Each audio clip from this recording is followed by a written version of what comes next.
तो पहली मूवी जो मैं आपको एक्सप्लेन करूंगी वो है मॉन्स्टर हंटर। मूवी शुरू होती है तो हम एक डेजर्ट देखते हैं यानी रेगिस्तान, जिसमें हम एक बड़ी सी शिप को देखते हैं। वहाँ सिर्फ इंसान ही नहीं बल्कि मॉन्स्टर्स और कुछ क्रिएचर्स भी रहते थे और उनमें लड़ाई ही चलती रहती थी। अब एक दिन इन लोगों की शिप पर एक मॉन्स्टर अटैक कर देता है। वो सारी शिप को डिस्ट्रॉय करने लगता है और वॉरियर्स को भी मारने लगता है। वहाँ पर एक ऐसा आदमी था जो कि वॉरियर्स को टीच किया करता था, यानी उन्हें तरीके बताता था कि मॉन्स्टर से किस तरह लड़ा जाए। वो उनका मास्टर था, लेकिन वो तक भी उस मॉन्स्टर को नहीं रोक पाता। अब शिप पर एक और लड़का जिसका नाम हंटर था, वो उस मॉन्स्टर से मुकाबला करते करते शिप से नीचे गिर जाता है। अब हम देखते हैं कि गिरने के बाद लकीली वो बच तो गया था, लेकिन उसके साथी उससे बहुत दूर जा चुके थे। अब हम रियल वर्ल्ड का सीन देखते हैं, जिसमें आर्मी की एक फीमेल कैप्टन अपने कुछ सोल्जर्स को ढूंढ रही होती है। वो जब रास्ते में होते हैं तो उन्हें कुछ पत्थर मिलते हैं जिसके ऊपर अजीब चीजें लिखी हुई थी, जो कि उनकी समझ में भी नहीं आ रही थी। ऐसे दिख रहा था कि जैसे वो कोई वार्निंग साइंस हो। और जब वो जमीन पर देखते हैं तो वहाँ गाड़ियों के निशान थे, लेकिन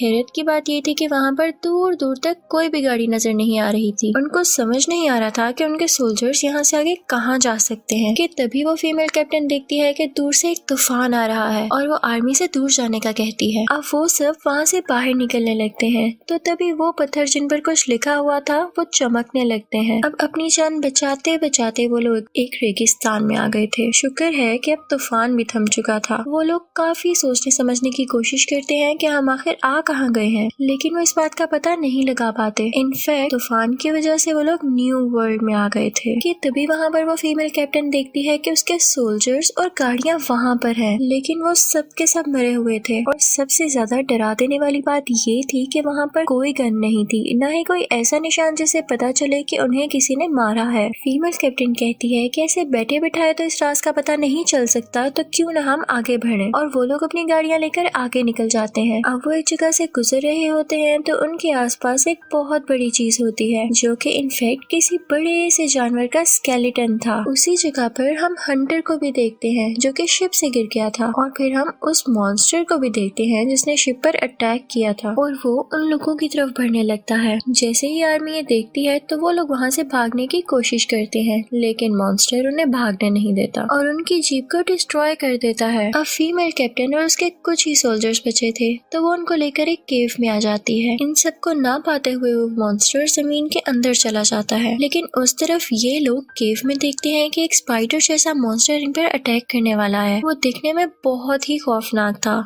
वो फीमेल कैप्टन को पकड़ लेता है और उसे जख्मी कर देता है कि तभी एक सोल्जर उस पर शूट करके उसे वहाँ से हटा देता है। और अब वो स्पाइडर बदला लेने के लिए अपने बाकी साथियों को भी ले आया था और उस स्पाइडर के अटैक करने की वजह से फीमेल कैप्टन को होश भी नहीं आ रहा था। तो सब समझते हैं कि शायद वो मर चुकी है और अपनी जान बचाने के लिए वहाँ से बाहर निकल आते हैं। अब हम देखते हैं कि वो केव में अकेली रह गई थी, लेकिन जब उसे होश आता है तो उसे अपने बाकी साथियों की आवाज आती है। लेकिन तभी हम देखते हैं कि वो स्पाइडर मॉन्स्टर दोबारा है और उस पर अटैक करके उसे अपने साथ ले जाता है। जब उसे दोबारा होश आता है तो वो देखती है कि वो एक अजीब सी जगह पर है जहाँ पर आसपास हड्डियां हैं और बहुत गंध है, और उसे अपने साथियों की और बाकी सोल्जर्स की डेड बॉडीज भी वहाँ मिलती हैं। तो वो समझ जाती है कि वो अकेली ही है जो यहाँ पर रह गई है। अब फीमेल कैप्टन को एक आइडिया आता है और वो सोल्जर्स के बैग से फ्लेयर लाइट्स निकालती है, जिसकी रोशनी से वो मॉन्स्टर्स डरा करते थे, और फिर वो अपनी जान बचाते हुए वहाँ से बाहर आ जाती है। अब वो चलते चलते दोबारा रेगिस्तान में आ गई थी और वहाँ पर उसे वही शिप नजर आती है जो कि मूवी के स्टार्टिंग सीन में एक मॉन्स्टर की वजह से तबाह हो गई थी। कि तभी वहाँ पर हंटर आ जाता है और वो उसके पास आकर उसे पकड़ लेता है और एक ऐसी जगह पर ले आता है जहाँ पर वो पहले से रह रहा था। और रात में वो लोग बहुत हिफाजत से रहते हैं क्योंकि रात में ही वो मॉन्स्टर्स बाहर आया करते थे।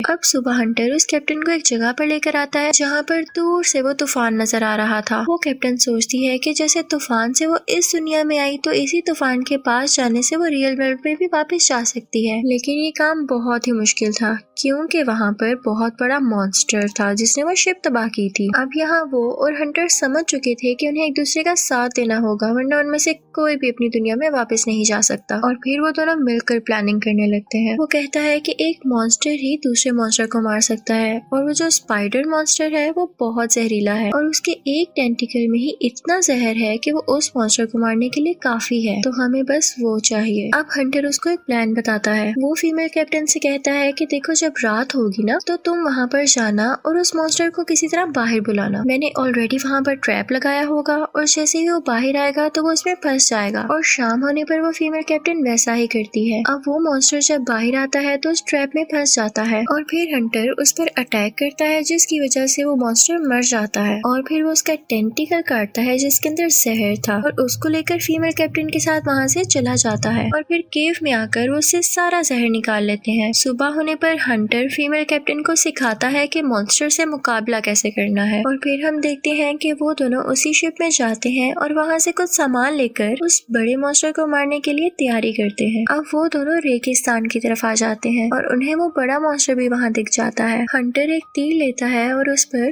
स्पाइडर मॉन्स्टर का जहर लगा देता है और फिर उसको उस बड़े मॉन्स्टर की आंख में मारता है जिसकी वजह से उसे उस आंख से धुंधला नजर आने लगता है। और उसी दौरान हंटर उस मॉन्स्टर के सर में स्टैब करता है यानी अटैक करता है, लेकिन वो मॉन्स्टर उसे दूर फेंक देता है जिसकी वजह से वो बेहोश हो जाता है। लेकिन तभी फीमेल कैप्टन हंटर का वही वेपन उठाती है और उसके सर में दोबारा से मारने लगती है। और यहाँ पर हम देखते हैं कि वो मॉन्स्टर मर चुका है और अब हंटर को भी होश आ चुका था। अब उन दोनों को उस टॉवर की तरफ जाना था जो कि तूफान के पास दिख रहा था, जिसकी वजह से वो लोग रियल वर्ल्ड में वापस जा सकते थे। अब चलते चलते वो दोनों एक ऐसी जगह पर आ जाते हैं जहाँ पे ग्रीनरी भी थी यानी कि पौधे भी थे और पानी भी था। और सबसे बड़ी बात वहाँ पर खाने पीने की चीजें भी थी और कुछ छोटे छोटे से जानवर भी थे, लेकिन वो सिर्फ वेजिटेरियन थे, इसलिए इन दोनों को उनसे कोई खतरा नहीं था। अब ये दोनों यहाँ पर आकर खाना खाते हैं और कुछ रेस्ट करते हैं और प्लान करते हैं कि अगली सुबह ये लोग उस टॉवर के लिए निकलेंगे। लेकिन जब ये लोग रात को लेटे होते हैं तो इन्हें दूर से किसी की आवाज आती है और वो एक ड्रैगन मॉन्स्टर था जो कि अपने मुंह से आग निकाला करता था। और फिर हम देखते हैं कि वो हर चीज तबाह करते हुए इनकी तरफ बढ़ता है ताकि इन पर अटैक कर सके या इनको मार सके। वहाँ पर मौजूद सब जानवर भी इससे डर रहे थे, लेकिन तभी वहाँ पर आता है वॉरियर्स का मास्टर जो कि मूवी के स्टार्ट में दिखाया गया था। वो अपने साथियों के साथ आया था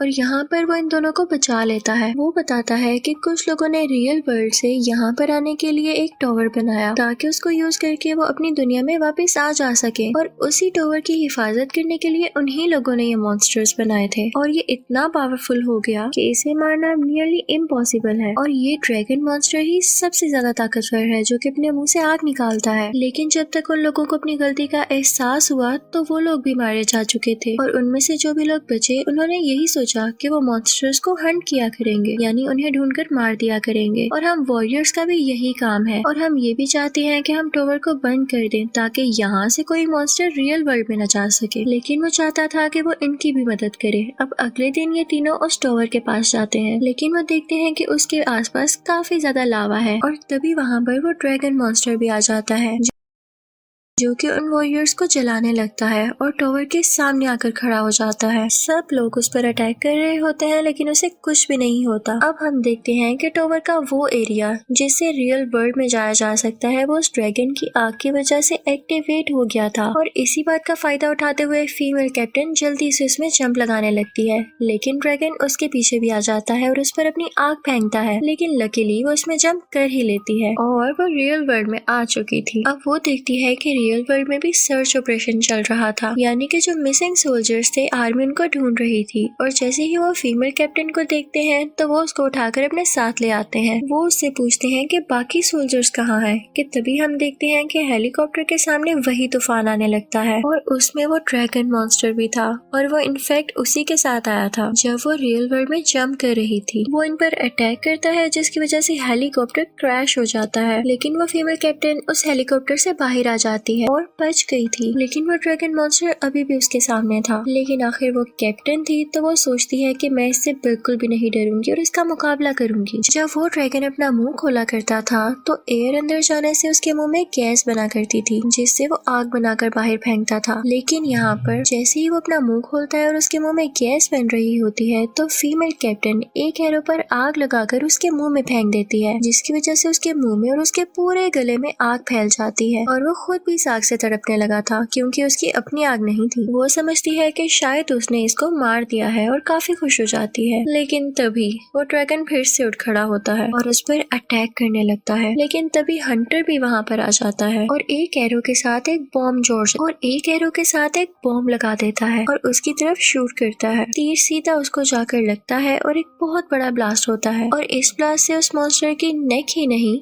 बल्कि पूरी की पूरी बॉडी जलने लगती है, जिससे वो और भी ज्यादा तड़पने लगता है और वो यहाँ पर फाइनली मारा जाता है। अब हंटर और फीमेल कैप्टन काफी खुश थे कि उन दोनों ने इस मॉन्स्टर को मार दिया था। कि तभी वो मास्टर वहाँ पर आता है और कहता है कि मैं बहुत खुश हूँ कि हमने उसको मार डाला और हम रियल वर्ल्ड में आ ही गए। कि तभी वो लोग देखते हैं कि एक और तूफान उनकी तरफ बढ़ रहा है, तो वो समझ जाते हैं कि उस जगह से कोई मॉन्स्टर उनकी दुनिया में आ रहा है। तो फीमेल कैप्टन कहती है कि हमें जल्द से जल्द वो रास्ता बंद करना होगा। अब वो मॉन्स्टर जो वहाँ पर आ चुका था वो तीनों उससे मिलकर मुकाबला करते हैं और वो तीनों उस पर अटैक कर रहे थे कि उसे मार दें। कि तभी हम देखते हैं कि कोई आदमी उन पर नजर रखे हुए था और इसी के साथ ये मूवी मॉन्स्टर हंटर खत्म हो जाती है। तो अब बारी आती है दूसरी मूवी सेवंथ सन की। तो मूवी शुरू होती है बहुत सालों पहले के एक सीन से, जहाँ पर एक आदमी जिसका नाम ग्रेगरी होता है वो एक जगह पर एक विच को बहुत ही ज्यादा गहरी टनल में बंद करके वहाँ से चला जाता है। अब कई साल गुजर चुके थे और ग्रेगरी अभी भी विच हंटर के तौर पर काम करता था, यानी उसका काम विचेस को हंट करना था। और फिर हम देखते हैं कि एक रात ब्लड मून होना था जब चांद पूरा का पूरा लाल हो जाता है और उस रात उस लाल चांद को देखते ही वो विच काफी ज्यादा स्ट्रॉन्ग होने वाली थी और बिल्कुल ऐसे ही होता है। उस रात वो विच काफी ज्यादा पावरफुल हो जाती है और उस जगह से खुद बाहर आ जाती है। अब हम देखते हैं कि ग्रेगरी एक बार में होता है और एक आदमी उसके पास आता है और उसे बताता है कि चर्च में एक बच्ची लाई गई है जो पोजेस्ड है, यानी उस पर किसी चीज का साया है और वो उसके कंट्रोल में है। अब ग्रेगरी अपना कुछ सामान उठाता है जिसके जरिए उस बच्ची को ठीक कर सके और फिर चर्च के लिए निकल जाता है। अब वो चर्च पहुंचकर देखता है कि वो बच्ची एक पिलर के साथ बंधी हुई है, तो वो ग्रेगरी को देखकर बहुत गुस्सा हो जाती है और उस पर अटैक करने की कोशिश करती है। लेकिन तभी ग्रेगरी उस पर कोई सिल्वर की चीज लगाता है जिसकी वजह से उसकी पावर्स कम होने लगी थी। जिस चीज ने उस लड़की को पोजेस किया हुआ था वो काफी स्ट्रॉन्ग लग रही थी और यहाँ पर ग्रेगरी समझ आता है कि ये कोई और नहीं बल्कि वही विच है जिसने उसे कई साल पहले टनल में बंद किया था। वो अपने आदमी से कहता है कि उसको दोबारा से पकड़ लो, लेकिन वो विच अब काफी ताकतवर हो चुकी थी और एक अजीबोगरीब क्रिएचर में तब्दील हो जाती है, यानी ट्रांसफॉर्म हो जाती है। अब वो आदमी उस पर जाल फेंकता है, यानी नेट फेंकता है ताकि उसे पकड़ ले और जैसे ही वो उसे अपनी तरफ खींच रहा होता है तो वो विच उसे ही पकड़ लेती है और उसे मार देती है। और वो जिस केज में थी ग्रेगरी उस केज को आग लगा देता है। वो समझता है कि शायद ये यहाँ मारी जाएगी, लेकिन वो तो वापस उस क्रिएचर में बदलती है और वहाँ से उड़ जाती है। और फिर सीन चेंज होता है और हम एक लड़के को देखते हैं जिसका नाम टॉम था और वो अपनी छोटी बहन के साथ होता है। कि तभी टॉम को कुछ अजीबोगरीब विजन्स आने लगते हैं और उसकी मॉम भी वहाँ पर आ जाती है, लेकिन उसे कुछ समझ नहीं आता कि ये क्यों हुआ। और फिर हम देखते हैं कि ग्रेगरी वहाँ पर आता है और बताता है कि मैं यहाँ पर 7वें बेटे के 7वें बेटे को लेने आया हूँ। वो टॉम की मदर को काफी ज्यादा कॉइन्स देता है कि इसके बदले में तुम इसे मेरे साथ जाने दो, लेकिन टॉम की मदर पहले से ही जानती थी कि असल में बात क्या है, तो वो अपने बेटे को वहाँ जाने से रोकती है। लेकिन टॉम वहाँ जाने के लिए रेडी था। वो अपनी मॉम से कहता है कि मैं स्ट्रॉन्ग हूँ और मैं किसी चीज से नहीं डरता। और उसी विजन्स में पहले ही ग्रेगरी नजर आ चुका था और वो जान चुका था कि मैं उसके साथ जाऊंगा। तो उसकी मॉम काफी परेशान हो जाती है और उसे एक नेकलेस देती है और उससे कहती है कि ये अपने साथ रखना, ये तुम्हारी हिफाजत करेगा। और फिर ग्रेगरी और टॉम वहाँ से निकल जाते हैं। रास्ते में ग्रेगरी को पता चलता है कि टॉम को विच के बारे में बहुत कुछ पता है और वो सोचता है कि ये तो अच्छी बात है कि मुझे इसको कुछ ज्यादा समझाना नहीं पड़ेगा। अब हम विच को देखते हैं जो कि अपने महल जाती है। वहाँ पर वो अपनी बहन से मिलती है तो उसकी बहन उसे बताती है कि ग्रेगरी ने तुम्हें कैद करने के बाद हम सबको जला दिया और हमारे महल को भी। विच जैसे ही उसका मास्क उतारती है और उसकी जली हुई शक्ल देखती है तो उसे ग्रेगरी पर और ज्यादा गुस्सा आ जाता है, लेकिन उसके पास इतनी ज्यादा पावर्स होती हैं कि वो अपनी बहन का फेस और वो महल दोबारा से ठीक कर देती है। अब दूसरी तरफ हम देखते हैं कि ग्रेगरी और टॉम अपनी जगह पर जा रहे होते हैं और वहाँ पर टॉम को एक ऐसी लड़की नजर आती है जो कि उसके विजन्स में आया करती थी। इनफैक्ट लोग उसे विच समझकर चलाने लेकर जा रहे थे,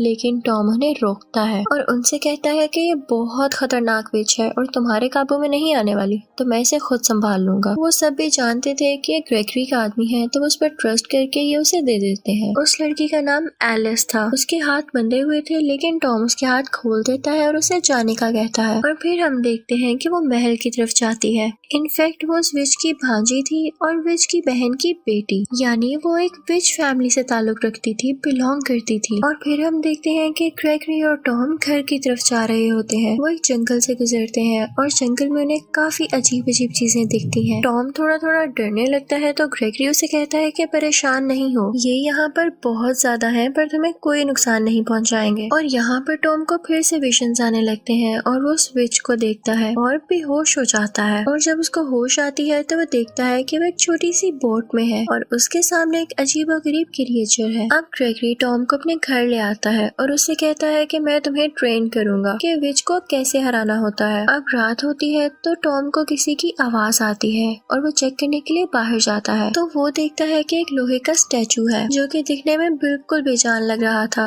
जब उसके पास जाता है तो उसमें जान आ जाती है और वो उस पर अटैक करने लगता है, लेकिन ग्रेगरी फौरन वहाँ पर आकर टॉम को बचा लेता है और फिर उसे विच के बारे में बताने लगता है और उसे ट्रेनिंग देने लगता है कि उसको कैसे हराया जाए। और फिर हम देखते हैं कि सुबह उस जगह के कुछ लोग और सोल्जर्स आते हैं जो कि ग्रेगरी को लेने आए थे, क्योंकि उन लोगों ने एक बहुत अजीबोगरीब क्रिएचर पकड़ रखी थी और उन्हें वहाँ पर ग्रेगरी की जरूरत थी। वो इनफैक्ट उसी विच की भेजी हुई क्रिएचर थी। ग्रेगरी उसके पास जाता है और उसे कंट्रोल कर लेता है और उससे कहता है कि तुम्हारी जो भी असली शक्ल है पहले उसमें आओ। तो वो अपनी असली शक्ल में आ जाता है और ग्रेगरी उसे मारने लगता है। फिर वो टॉम से कहता है कि इसको आग लगा दो, लेकिन टॉम यहाँ पर डरा हुआ था।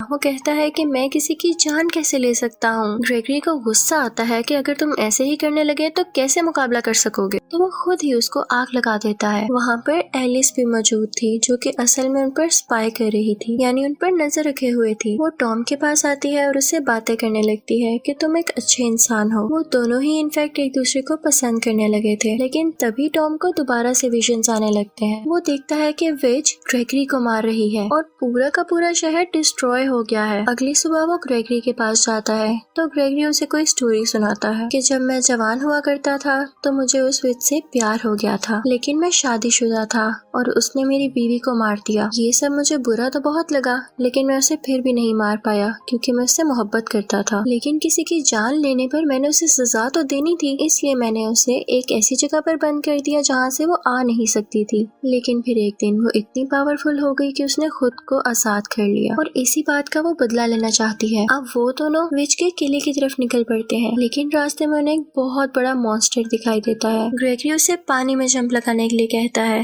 दरअसल उसको ये लग रहा था कि वो क्रिएचर पानी से डरता होगा, लेकिन ऐसा नहीं होता। वो भी उनके साथ पानी में जंप कर देता है और टॉम को पकड़ लेता है। ग्रेगरी तो किनारे पर आ चुका था, लेकिन टॉम पानी में ही था। अब हम देखते हैं कि उसी जगह आबशार से गिरते गिरते टॉम उस पर अटैक कर देता है, जिसकी वजह से वो मारा जाता है और टॉम भी सेफली किनारे पर आ जाता है। लेकिन उस विच की बहन वहाँ पर ऑलरेडी होती है और वो टॉम के सामने आ जाती है उसे मारने के लिए। वो उसको इसलिए मारना चाहती थी ताकि वो उसकी बेटी एलिस के साथ ना रहे। वो अपनी स्वर्ड उसकी तरफ बढ़ा ही रही होती है कि वो अपनी मॉम का दिया हुआ नेकलेस उसकी नोक के आगे कर देता है, जिसकी वजह से वो बच जाता है। वो बहुत हैरान होती है कि ये नेकलेस तो हमसे बिलोंग करता है, ये तो हमारी क्वीन का है, और हैरान होते हुए एक क्रिएचर बनकर वहाँ से उड़ जाती है। अब टॉम ग्रेगरी के पास जाता है और उस नेकलेस के बारे में पूछता है कि इतना स्ट्रॉन्ग कैसे है। तो ग्रेगरी उसे बताता है कि विचेस की जो क्वीन थी ये उसका स्टोन था और जब तक ये स्टोन उसके पास रहा वो बहुत पावरफुल रही, लेकिन एक विच ने इसे चोरी कर लिया था और उसी की वजह से मैं उसको हरा सका। और यहाँ हमें पता चलता है कि टॉम की मदर भी एक विच है। अब दूसरी तरफ हम देखते हैं कि एलिस ने विच को बता दिया है कि उन लोगों ने उस क्रिएचर को मार दिया है। तो विच एलिस से कहती है कि अब तुम्हारी टर्न है,